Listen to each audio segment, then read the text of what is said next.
ساری دنیا کی رہبری کرنے کے لیے حضور صلی اللہ علیہ وسلم کو بھیجا ہے. اور حضور صلی اللہ علیہ وسلم کی رہبری کے لیے، کہ آپ صلی اللہ علیہ وسلم کی رہبری کے لیے اللہ کا علم یعنی قرآن پاک. اس لیے ہمارا کام بہت اونچا ہے، تو ہماری زندگی کا مقصد بہت اونچا. یہ معمولی چیزوں پر یہ زندگی لگ جاوے کہ اس سے زیادہ کوئی کھوٹ اور خسارہ نہیں ہے، بڑا خسارہ کہ معمولی چیزوں پر ہماری صلاحیتیں لگ گئی، ہمارا مال لگ گیا، ہماری فکر لگ گئی، ہماری سوچ لگ گئی، جبکہ ہماری سوچ اور فکر کا معیار بہت اونچا تھا. حضور صلی اللہ علیہ وسلم کی اس امت میں ایک ایک آدمی کو ذمہ دار بنا دیا ہے سب کا. یہ فرماتے تھے مولانا الیاس رحمۃ اللہ علیہ کہ ایک امتی پوری امت کا ذمہ دار ہے، اور پوری امت اس ایک کی ذمہ دار ہے. تو ہماری زندگی ذمہ داریوں والی ہے، کیونکہ ہم امانت کو لیے ہوئے ہیں. جان مال ساری چیزیں امانت ہے، دین بڑی امانت ہے. ہمارے کاندھوں پر امانتیں ہیں، بڑی ذمہ داری، اور ہمارے لیے بڑا انعام ہے، بڑا اکرام ہے اس امانت کے وجہ سے کہ اگر دین کی ذمہ داریاں سنبھالی گئی، جس کے لیے ہم کو اللہ نے ساری صلاحیتیں دی ہے، تو سارے حالات ٹھیک ہو جائیں گے. ہاں، لوگ آج حالات سے پریشان ہیں، جس حال میں ہے اسے پریشانیوں کا سامنا ہے. ہاں، اور اللہ نے دنیا کے کسی سبب میں یہ طاقت نہیں رکھی کہ وہ حالات کو بناوے. کوئی سبب دنیا کا، مال ہو، ملک ہو، عہدہ ہو، زمین ہو، ہتھیار ہو، کوئی سبب دنیا کا ایسا نہیں ہے جو حالات بناوے. بات کیا ہے؟ اللہ نے حالات کو اپنے قبضے میں رکھا ہے کہ حالات ہم بنائیں گے. اسباب بندوں کو دیے ہیں کہ دوا بیچنے والوں کو دی، دوا جاننے والوں کو دی، اور شفا اپنے ہاتھ میں رکھی ہے کہ شفا کون دے گا؟ کہ شفا اللہ دے گا. وَإِذَا مَرِضْتُ فَهُوَ يَشْفِينِ. ابراہیم علیہ السلام کہہ رہے ہیں کہ میرا خدا وہ ہے کہ جب میں بیمار ہو جاؤں تو مجھے شفا وہ دے. تو دوائیں ہمارے قبضے میں ہیں، علاج کے اسباب ہمارے قبضے میں ہیں، ساری مشینیں ہمارے قبضے میں ہیں. اور شفا کون دے گا؟ کہ شفا اللہ دے گا. یہ ترتیب ہے کہ حالات کو اللہ نے اپنے قبضے میں رکھا ہے اور اسباب کو بندوں کو دیا. اس لیے اسباب سے وہ ہوگا جو اللہ چاہے گا، وہ نہیں ہوگا جو بندہ چاہے گا، کہ وہ تابع ہے. ہر چیز تابع ہے. دنیا کی تمام چیزوں کو اللہ نے مسخر کیا ہے. مسخر کرنے کا مطلب یہ ہوتا ہے کہ اس کو ایک کام پر لگایا ہے کہ تجھے یہ کام کرنا ہے، تجھے یہ کام کرنا ہے. پابند کر دیا ہے. سورج کو پابند کیا، چاند کو پابند کیا، ہوا کو پابند کیا، سب پابند ہیں، سب پابند. جانور پابند ہو جاتا ہے آپ کا.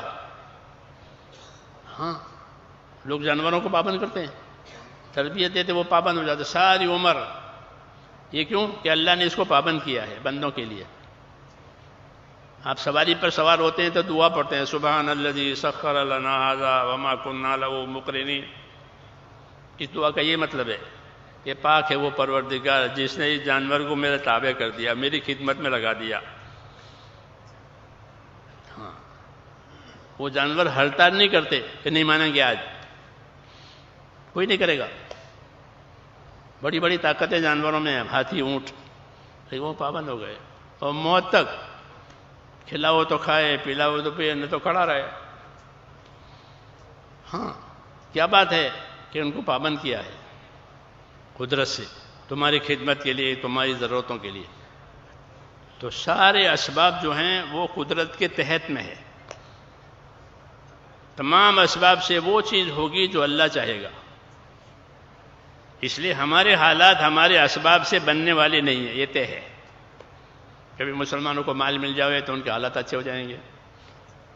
ہاں، کہ ان کو عہدے مل جائیں، ان کو زمینیں مل جائیں، ان کو جائیدادیں مل جائیں تو ان کے حالات اچھے ہو جائیں گے. کیسا نہیں، ان کے حالات تو اللہ کے حکموں کے پورا کرنے سے اچھا ہوں گے. یہی قاعدے کی بات ہے. کہ اللہ نے حالات کو اپنے قبضے میں رکھا ہے، اور حالات کی موافقت ان لوگوں کے لیے ہوگی کہ جن کی زندگیوں میں اللہ کی اطاعت اور تابعداری آوے۔ یہ کہا کہ اطیعوا اللہ واطیعوا الرسول لعلکم ترحمون، اطاعت کرو اللہ کی، اطاعت کرو اس کے رسول کی، تاکہ تمہارے اوپر رحم ہو جاوے۔ رحم لانے کا راستہ یہی ایک ہے کہ زندگی اللہ کے حکموں پر آ جاوے۔ پھر ہر حکم کے ساتھ اللہ کی طاقت ہے، ہر حکم کے اندر ایک اثر ہے، ہر حکم کے اندر ایک اجر ہے۔ یہ بھی ہے کہ ہر حکم میں ایک اثر ہے، ایک اجر ہے۔ جب زندگی حکم والی ہوگی تو کتنے ہی اچھے اچھے آثار زندگیوں میں آویں گے، اور زندگی حکموں سے کٹی ہوئی ہوگی کہ کوئی اچھا اثر، کوئی بھی چیز پیدا نہیں کرے گی، اللہ نہیں چاہتا تو نہیں ہوگی۔ علماء نے لکھا ہے کہ دوا بھی جو اثر کرتی ہے وہ حکم سے کرتی ہے۔ فرشتہ ہوتا ہے، وہ دوا کو درد کی جگہ پر پہنچاتا ہے تو درد دور ہو جاتا ہے، اور منظور نہیں ہوتا تو وہ فرشتہ دوا کو درد کی جگہ پر پہنچنے ہی نہیں دیتا، تو دوا اثر نہیں کرتی۔ کیوں؟ کہ اس کو روکا گیا ہے۔ حدیثوں میں ہے کہ اللہ نے بیماریاں بھی پیدا کی ہے اور اس کی دوائیں بھی اللہ پیدا کر چکا ہے۔ کچھ بیماریوں کی دوا لوگوں کو معلوم ہو گئی ہے، کچھ کی نہیں ہوئی، معلوم کرتے رہتے رات دن، معلومات ہوتی ہے۔ لیکن دوا میں یہ قدرت نہیں رکھی گئی ہے کہ وہ بیماری کو دور کرے۔